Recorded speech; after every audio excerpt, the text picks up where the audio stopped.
Good morning students. Today we are going to start our next chapter, that is 8th chapter of from your NCERT, that is Human Health and Disease. So first of all we must know what is health, right? You may know that health can be defined in terms of your physical fitness, your mental fitness as well as your social fitness. This is the definition as given by the WHO, that is World Health Organization.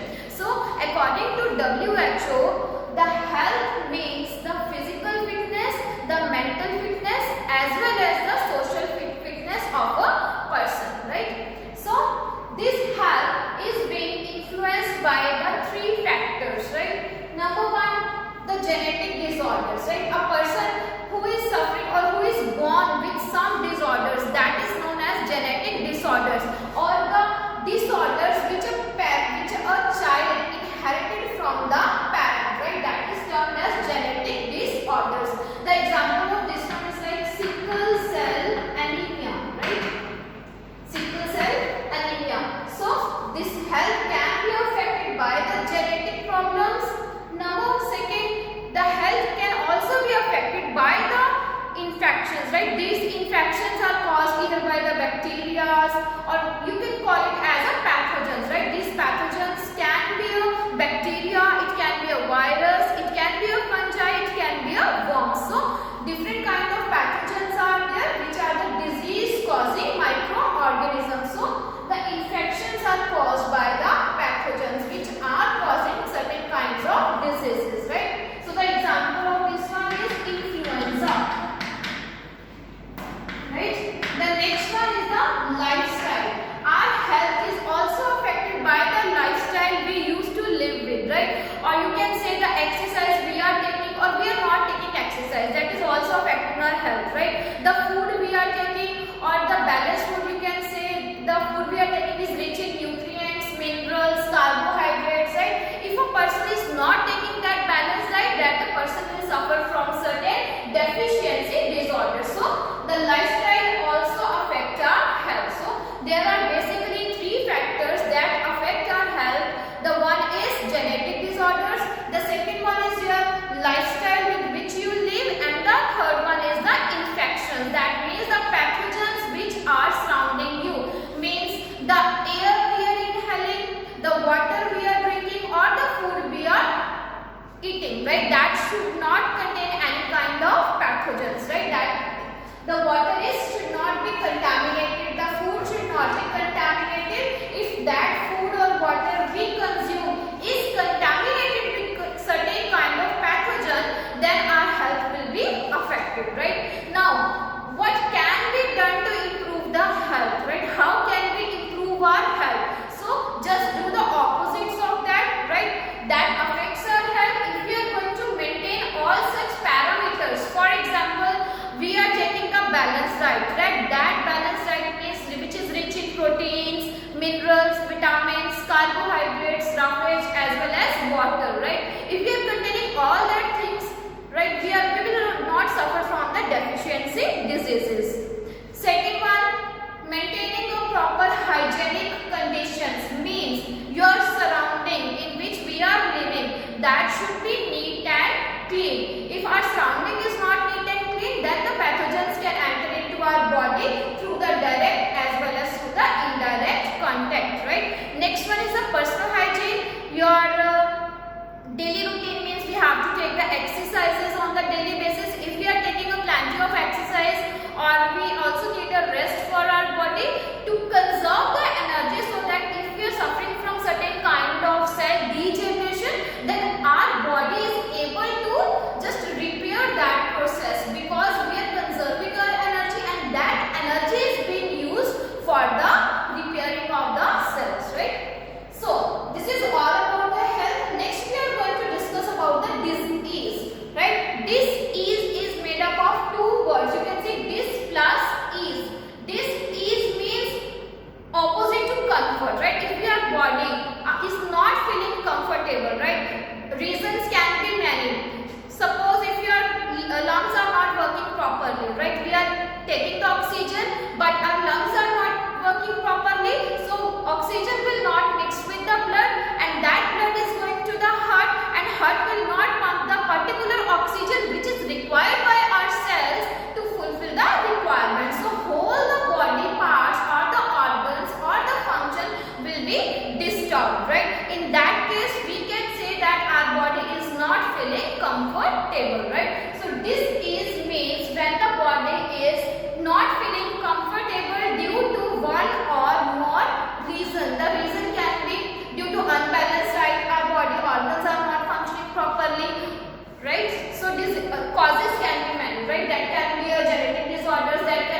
if we are going to divide the types of the diseases, if we are going to say how many types of diseases are there, so before coming to this chart, I want to let you know that diseases basically of two types which are known as acute diseases and chronic diseases. This classification is on the basis of the duration, right? If that disease is for short term duration, that is known as acute diseases. For example, typhoid, right? Typhoid may be sustained for 3 to 5 days. After 3 to 5 days, that your body going to recover, right? Now, on the opposite side, the chronic diseases are those which are having a long-term effect on your body. That are known as chronic diseases. For example, cancer, AIDS, tuberculosis, right? They are known as chronic diseases. So, on the basis of the duration, two types of diseases are there. One is the acute diseases, they are also known as short-term diseases, and the chronic diseases which are known as long-term diseases, right? Now coming to this chart, this classification is congenital diseases and the second one is acquired diseases. In the first, congenital diseases are those, these are also known as inborn diseases, right? A person is born with such kind of diseases, that a person who is born and that person is having certain diseases, right, from the birth. So these are the diseases which are present since birth. These are known as congenital diseases, and these diseases are basically inherited from the parents, right? So these are also known as genetic disorders with which a person is born, right? The next one is the acquired diseases.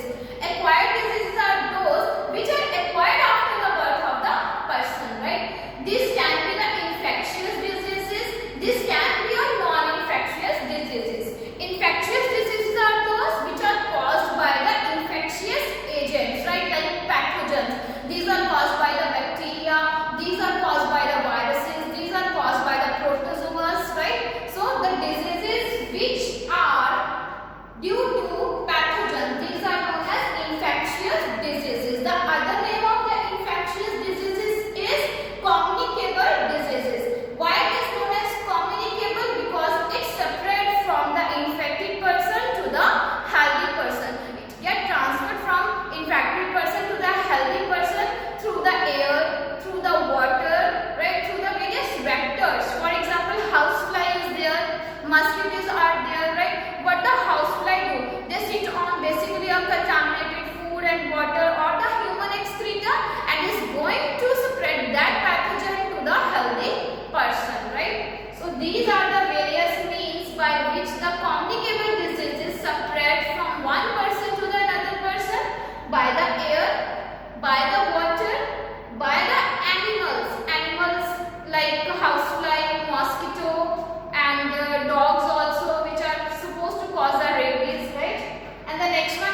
alcohol, drug addiction is also there, narcotic drugs are there. So these are the causing your hormonal problems also and your complete physiological processes also, right? So thank you. We will discuss the next types of the diseases according to the pathogens in the next lecture. Thank you. In this video, we are going to do our next topic, that is common diseases in humans. As we know that the infectious diseases are caused by the pathogens, right? And these pathogens are basically the parasites which will enter into the human body either through the air we inhale or through the food we are just taking, right? So through the air and food, the pathogens or the parasites, they are entering into the body, intestine, and then after entering into your intestine, they will mix with the blood and then will reach to the other parts of the body and thus going to affect the physiological function of the body, right? Here we are going to discuss the different pathogens, right? So firstly we are going to study about the bacterial diseases, right? These are those diseases which are caused by the pathogen that is known as bacteria, right? So first of all we are going to discuss about the typhoid, right? Typhoid, it is a bacterial disease, right? It is a bacterial disease which is caused by the bacteria known as Salmonella typhi, right? The causative agent of the typhoid is Salmonella typhi, right? These diseases are basically caused when a person is just taking a contaminated food and water. That food and water is having this Salmonella typhi, right? Only then the person will suffer from this disease, right? Next, what will happen? Once a person will get the typhoid, the symptoms are going to arise, right? The symptoms includes fever, means high temperature than the normal temperature, right? So there will be a symptom arises, that is fever, weakness, the body will feel tiredness, the stomach pain can be there, and the headache also, and loss of appetite, means a person is not willing or not want to take the food because of loss of appetite, right? These all are the symptoms when a person will suffer from the typhoid, then a person will suffer from all these symptoms, right? One can confirm the test by the viral test, right? Typhoid can be confirmed by the test which is known as viral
Next we are going to discuss about the Protozoan Diseases. In this we are going to discuss the two diseases. The first one is amoebiasis and the second one we are going to discuss the malaria. And here in the malaria we are also going to discuss the life cycle of the malaria, how that malaria is going to spread, right? So firstly, amoebiasis. This amoebiasis is caused by the Ento-amoeba histolytica, right? This is a causative agent, that is anti-amoeba histolytica, which is supposed to cause the amoebiasis. So that is why its name is amoebiasis, because it is caused by anti-amoeba histolytica, which is a protozoan, right? Next, what are the various symptoms when a person will suffer from the amoebiasis? Number one, constipation. Constipation.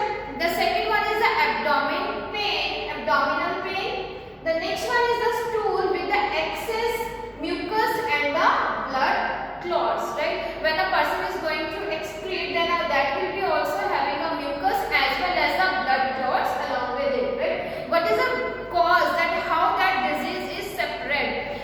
Now we are having that house flies that act as a carrier, right? When these house flies, they are going to sit on the fecal matter or either on the decaying matter or the human excreta, which is contaminated with this causative agent, that is anti-amoeba histolytica. That house fly act as a carrier and they will carry that pathogens from the contaminated food, human excreta or the wastewater to the rich food, right? So when the person will take that food or the air and then through the house flies, it get transmitted from infection to the healthy person, right? So it is a communicable disease. Next one we are going to discuss about the malaria. Malaria is basically caused by the female Anopheles mosquito, right? And when we are talking about the malaria, it is a protozoan diseases. So what kind of protozoan are going to cause a malaria? So it is P. vivax, means Plasmodium vivax, Plasmodium falciparum and Plasmodium malaria, right? So these are the three different species which are going to cause the malaria, right? Most common is the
When a mosquito bites a person, right, what will happen? The sporozoites are going to enter.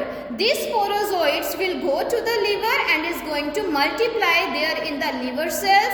Then after it will go to the RBCs and going to rupture the RBCs. And then the sexual stages will take place, in which the female and male gametocytes will just going to produce. When again another mosquito will just take a bite from you and is going to suck the blood in the blood meal, then these female and the male gametocytes will enter into the body. Then the fertilization will take place into the mosquito host, right? Then again the same cycle will proceed in this way.